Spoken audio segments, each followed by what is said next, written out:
Hello guys, আসসালামু আলাইকুম। কেমন আছেন সবাই? আশা করছি সবাই ভালো আছেন। আপনাদের দোয়ায় আমিও মোটামুটি এখন একটু সুস্থ। আমার 2 দিন থেকে প্রচন্ড জ্বর এবং ঠান্ডা ছিল।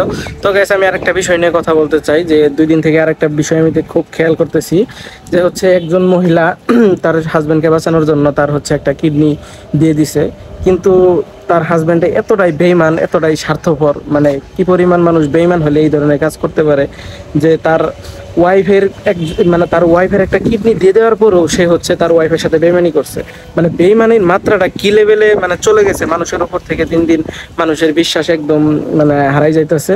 তো গাইজ, একটা কিডনি দিয়ে তাকে সুস্থ করার পরে সে হচ্ছে মানে তার সাথে খুব খারাপ আচরণ করে এবং হঠাৎ করেই তাকে ডিভোর্স দেওয়ার সিদ্ধান্ত নেয় এবং তাকে বাসা থেকে মারধর করে মানে বের করে দেয় এবং হচ্ছে আরেকটা মেয়ের সাথে অবৈধ সম্পর্কে জড়া। তো গাইজ দেখেন, একটা মানুষ কতটুক মানে বেইমান এবং কতটুক হারামি হইলে এই ধরনের কাজ করতে পারে। তার সম্পূর্ণ ভিডিওটা দেখে আমি নিজে কান্না করে ফেলছি যে এই ধরনের মানে এতটা পরিমাণ আমার খুব খারাপ লাগছে গাইজ, আমি আপনাদের ভাষায় প্রকাশ করতে পারবো না।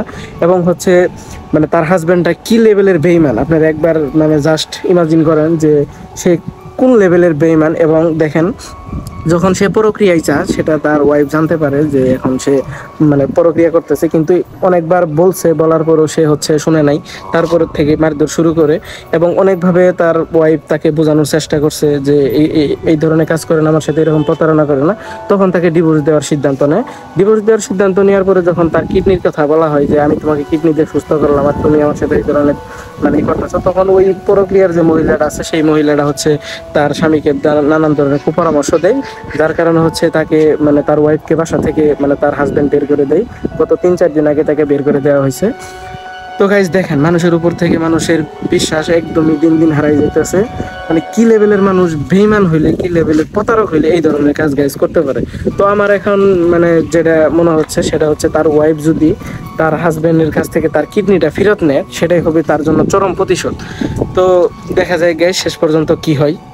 সবাই সাথে থাকবেন, দেখবেন। আমি এই নিউজটা আমি বারবার আমি দেখতেছি যে আসলে এর আপডেটটা কি।